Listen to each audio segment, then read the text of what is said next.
Okay, Blur to the End, which is a documentary in which the former Britpop poppers, Blur, reunite after several years apart to record, I think it's their 9th album, Ballad of Darren, and then play Wembley after a brief warm-up tour whilst looking back on their career. Here's a clip. Bands start usually when people are quite young. You're still finding yourself.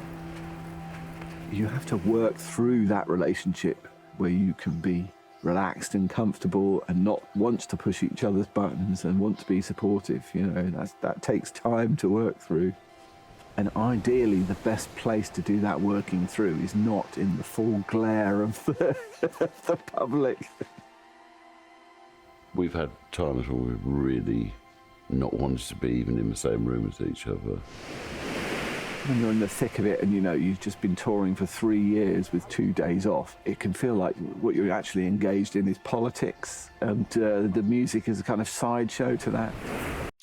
So, documentary about Blur getting back together again to do their thing again. There's a lot of sea there, waves coming in. Yes, there's a lot of sort of people being interviewed in different places, of kind of domestic. So, it's directed by Toby L. That's the name.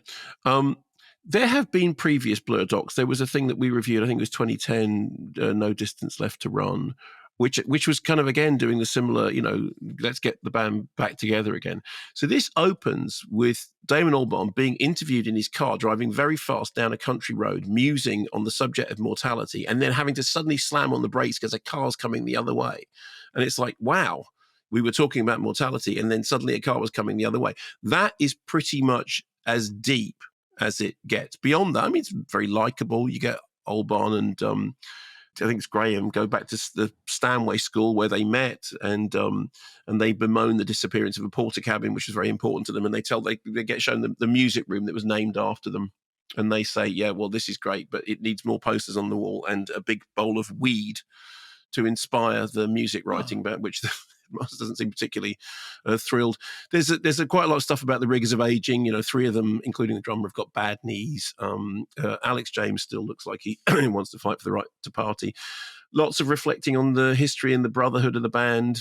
A little bit of stuff of them getting a bit chippy with each other in the studio, but nothing eye-opening. And I have to say, a lot that borders on what's now known on social media as humble bragging, saying, well, yeah, it's been difficult, but we are the biggest band in the world. There's one sequence in it which comes perilously close to, the scene in Spinal Tap when they're on the roof. I think it is the Hyatt Hilton in LA, in which they're doing the thing about the band is ending. And somebody says, is this the end? And Davidson Hubbins says, well, when you say the end, I mean, how far is all the way? And then if it stops, then what's stopping it? And then what's behind what's stopping it? So the end, that would be my question to you. There is literally a moment in this in which it comes within a hair's breadth of doing Spinal Tap.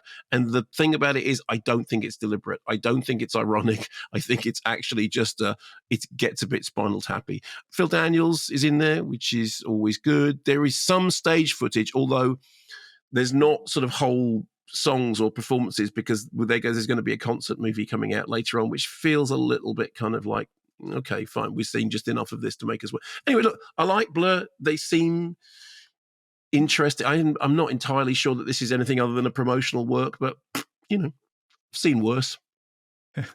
Enthusiastic vibes pouring out of my headphones.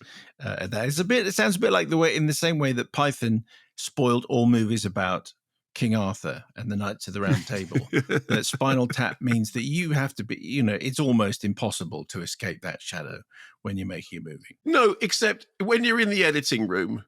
As soon as anyone starts doing that stuff, just cut. Just literally cut. But then, because the thing is, there's only a limited number of things you can say. You met when you were young. You were in a band. The band became incredibly successful. You had some ups and downs. You were together. You weren't together. You did other stuff. You got back together. You did a thing. You weren't together. You got back together. You played Wembley. Opened a cheese shop. Did very well. Opened a cheese shop. Yeah, exactly. Yeah. But okay. There's only it's not like you split the atom. No. The story is what the story is. You wrote some good songs, and some of them were great.